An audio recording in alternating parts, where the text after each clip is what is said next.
Salut à tous, voici 2023 bien entamé. Pourtant, notre besace est encore remplie de nombreux moments recueillis en 2022 que nous n'avons pas encore eu la chance de partager avec vous. Quelle meilleure occasion que l'approche de la fête du printemps pour vous inviter à savourer des yeux l'art exquis de la peinture chinoise. Du 18 au 26 novembre 2022, l'atelier Art pour tous à Phoenix accueillait de la tradition à la créativité. Exposition collective rassemblant les œuvres de la classe de peinture chinoise dispensée par ce même atelier. Cette manifestation rassemblait les travaux des étudiants, mais aussi de Marjorie Nadal, enseignante à l'atelier et experte incontestée en la matière. Voici donc un compte-rendu de cette manifestation qui évoque cet art millénaire venu de Chine. L'artiste principal ici, c'est Marjorie Nadal et nous sommes tous ses élèves, nous sommes une vingtaine à peu près. Et Marjorie, elle a peint, je pourrais dire, depuis 10 ans, avec beaucoup de patience, elle est bien méticuleuse.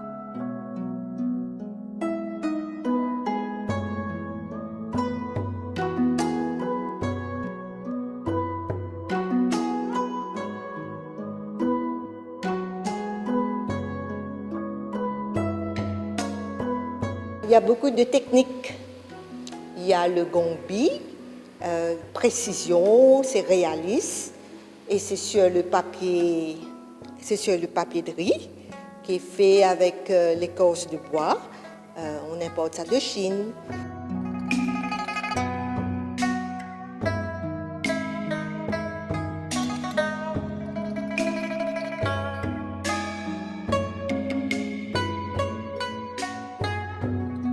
Vous avez aussi le freestyle, on dirait, c'est le ziyi. Là, vous lâchez, vous faites des choses peut-être plus libres.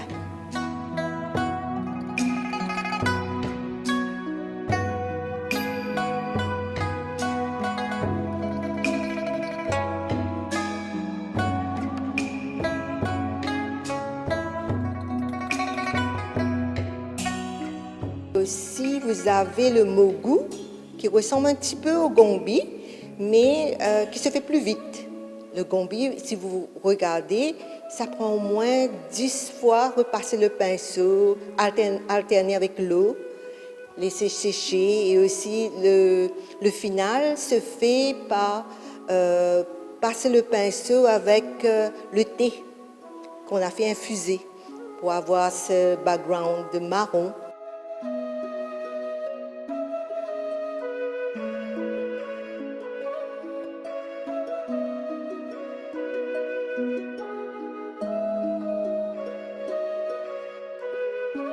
Le sanshui. Le sanshui, c'est, si vous voyez les peintures, vous avez des montagnes, de l'eau, des ruisseaux, des cascades. Là, ça, c'est le sanshui.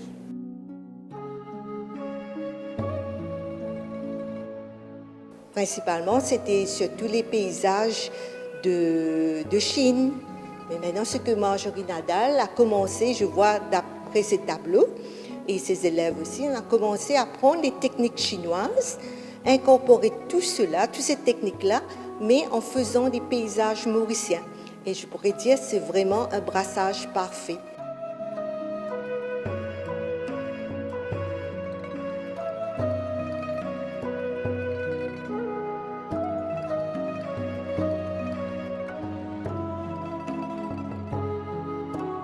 Alors vous-même, vous vous êtes jointe à ces cours. Alors qu'est-ce qui vous a motivé? Est-ce que vous connaissiez un peu peut-être la peinture chinoise avant? En essayant de découvrir plus sur notre culture chinoise, moi personnellement, je me suis intéressée à la peinture chinoise, mais après, c'est vrai que j'ai eu la chance de croiser le chemin de Marjorie, de ses élèves. Et moi aussi, je me suis intégrée et je suivis. Et je pense que moi, je peins depuis 3 ans.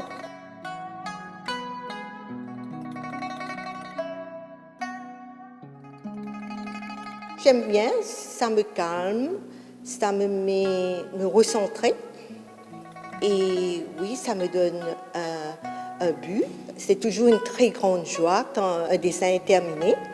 C'est beaucoup de patience et aussi beaucoup d'observation. Et aussi, on dit aussi une œuvre de beauté, c'est une joie indéfinie pour l'infini.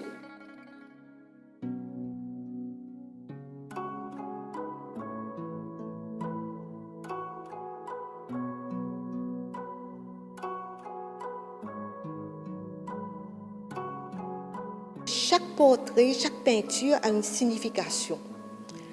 Et c'est en voulant savoir plus sur ce que le poisson signifie, par exemple l'abondance, le pain signifie l'intégrité, la rectitude dans la vie, aussi disons les oiseaux, la liberté, par exemple, si on regarde l'aigle, l'aigle a une bonne philosophie dans la vie. Il va toujours essayer de se renouveler pour aller plus haut. Il a ses propres goals.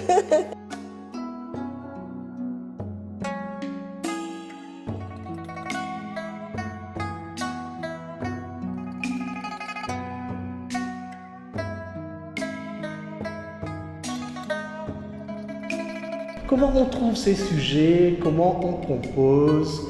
Parce qu'il y a un truc qui frappe aussi, par exemple, dans cette peinture-là, il y a des éléments très détaillés, mais il y a aussi beaucoup d'espace.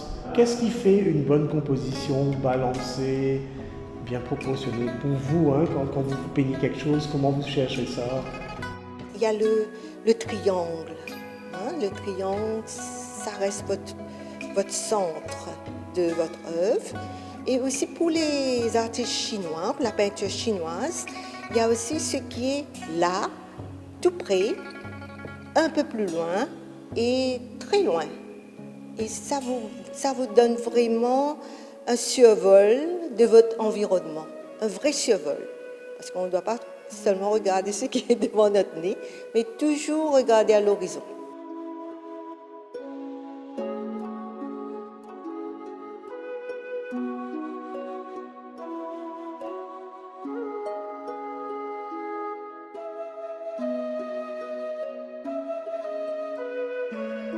En commençant à peindre, est-ce qu'il y a des choses qu'on commence à regarder un peu plus? Je sais pas, Ah oui. les fleurs. Oui. Moi, je regarde surtout les fleurs. C'est vrai que le peony, il y a le peony en Chine, ça représente un peu comme la rose pour les Occidentaux. Mais moi, depuis que je peins, disons, les lianes, peut-être une beauté éphémère, mais qui a beaucoup de valeur. Ça veut dire on peut voir la beauté dans des petites choses. Ouais, il faut toujours s'attarder, pas seulement vivre à grande vitesse V, mais aussi être dans les détails, être présent et observer, parce que la vie passe très vite aussi, surtout post-Covid, nous voyons que c'est le temps qui nous manque. Alors il faut vraiment, l'être humain et moi-même, nous devons nous attarder aux petites choses, aux choses essentielles.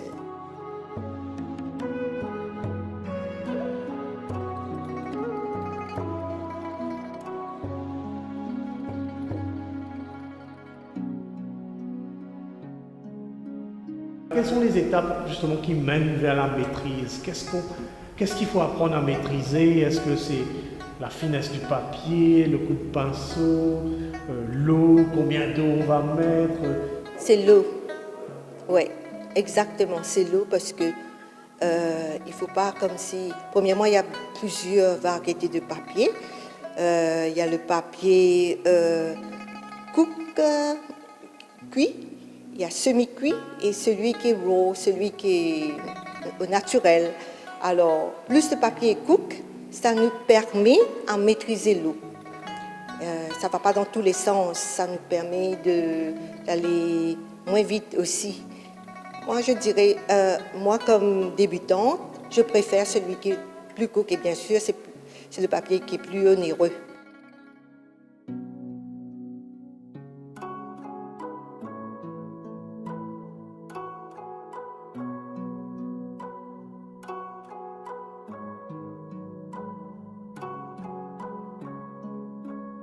le choix du papier, le choix des pinceaux aussi, parce que vous avez les pinceaux, c'est fait par les poils de cheval, c'est pas synthétique, hein, c'est pas du plastique. Alors, ça coûte aussi, mais il faut vraiment s'investir dans des matériaux de bonne qualité, se donner les moyens de réussir.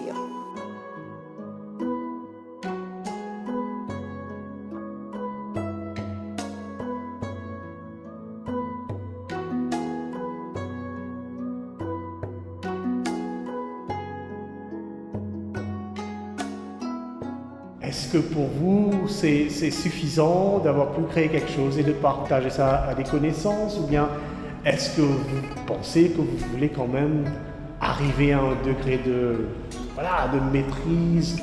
Bien sûr, je voudrais bien maîtriser des techniques plus difficiles et faire disons, des rôles de peinture au lieu de faire une petite carte, petite peinture. Et aussi, surtout les techniques plus difficiles, parce que au cours de l'année, il y a beaucoup de compétitions qui se font, que ce soit à Maurice ou en Chine. Et je pourrais parler pour Marjorie. Elle est sortie parmi les 3 premières, je crois, en Chine. Et elle a eu le Best Skill Award, si je me souviens bien. Alors nous aussi, élèves de Maître Marjorie, nous aspirons à nous améliorer.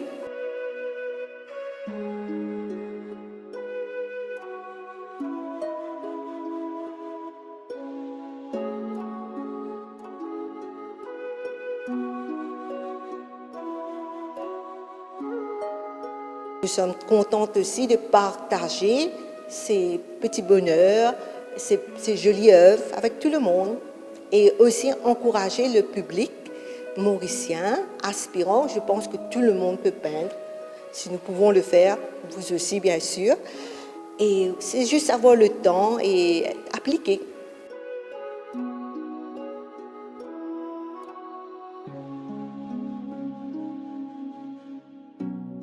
Cette année, l'atelier Art pour tous devrait encore proposer des cours de peinture chinoise parmi ses nombreuses offres. Veuillez consulter leur page Facebook pour les infos nécessaires. Nous saisissons cette occasion pour souhaiter bonheur et prospérité à tous. Kung Shifa Choi.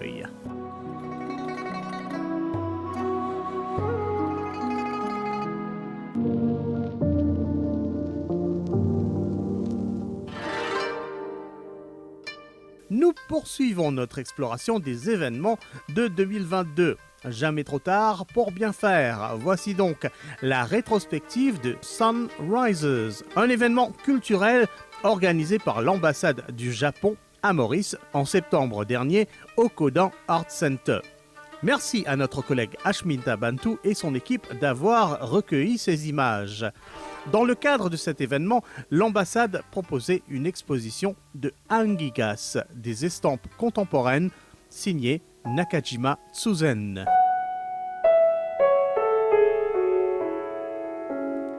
Sunrises comptait aussi un axe musical avec le pianiste de renommée internationale Motoki Hirai.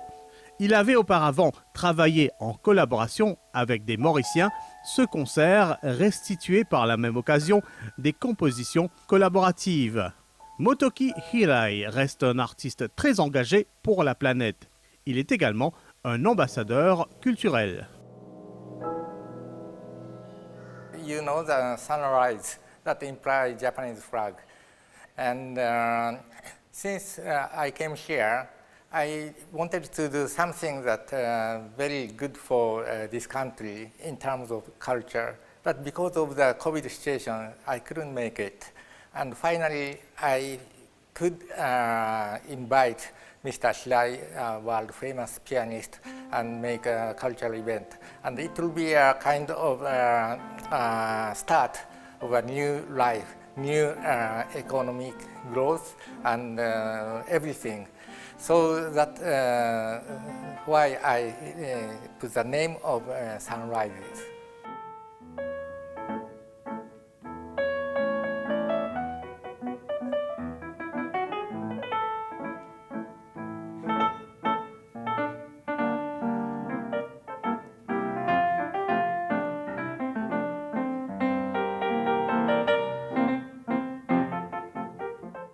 since I came here, I try my best to promote cultural and economic and political exchange. Mauritius is located as an entrance of African continent. So that there are more and more Japanese companies are interested to invest here. Our political relationship with Japan and Mauritius is growing and stronger. But not only that, I like to promote cultural exchange because they are coming all together hand in hand. So we think this is very important.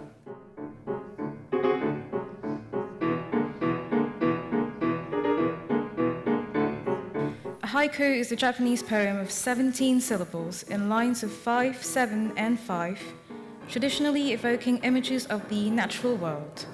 Ladies and gentlemen, this is the world premiere of this piece.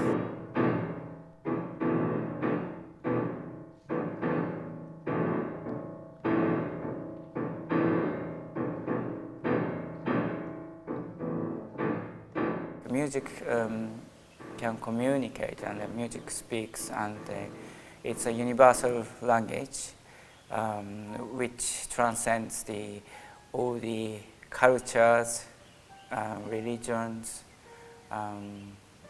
race, gender, every border.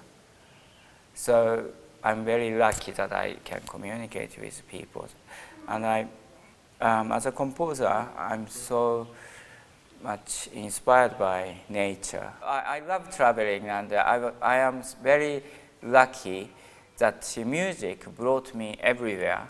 So, nowadays, people can kind of experience everything through internet, lots of YouTube or whatever, or TV, or news. But being here or going there is different. What you see, in real life is so different.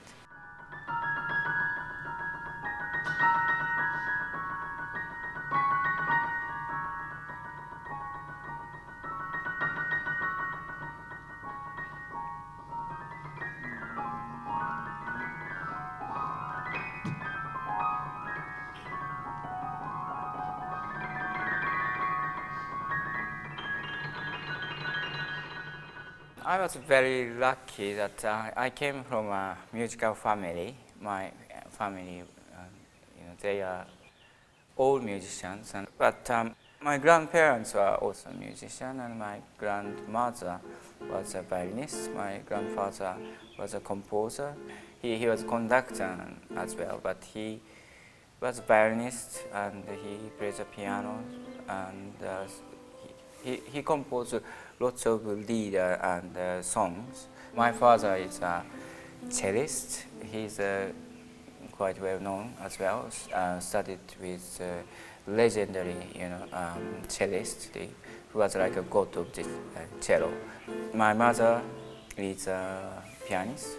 So music was like like an everyday, daily thing, like having breakfast or lunch. I live in London, and I sometimes feel European, but I think I'm a human being, and I'm living on Earth, and everyone's, I think, friends.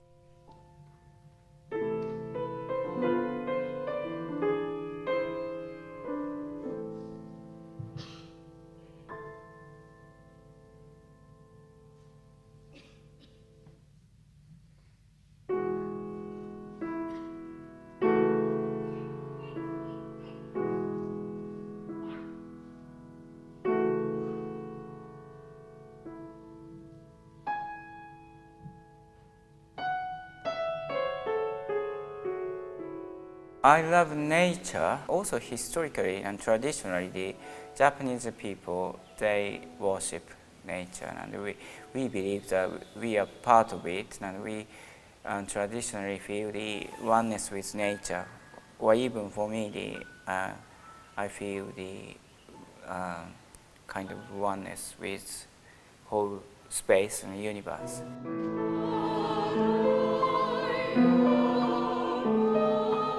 Mauritius Choir joined me yesterday, and they played my grandfather's two famous songs, Narayama and Yurikago, which is a cradle song.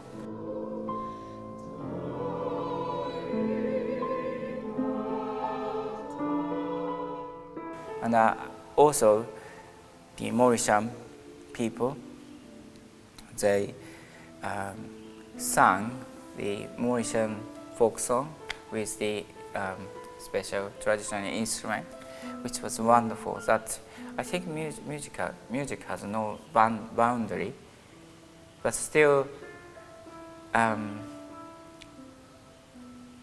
it is nice to see the unique, culture and music different from Japan and everywhere. Une fois, Satla t'y appartenir un marin. Satla parti dans la mer. Marin la fin emmène Satla, l'eau tout la mer dans les mondes et tout banpo dans le monde.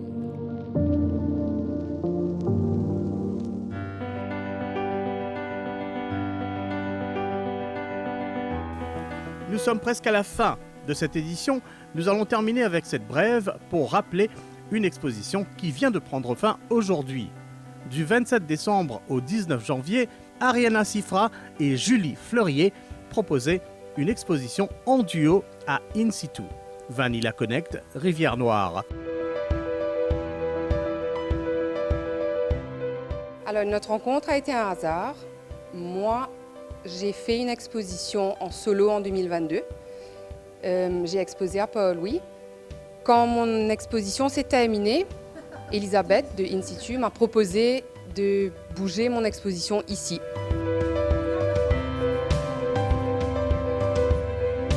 C'est un heureux hasard ou un acte manqué réussi parce qu'en fait, je vais le dire, il devait y avoir une troisième personne qui ne pouvait pas participer.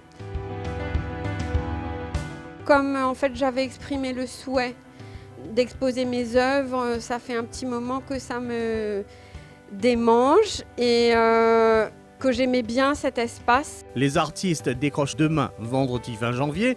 Si ça se trouve, vous pouvez encore les rencontrer. Voici les coordonnées de In Situ à tout hasard.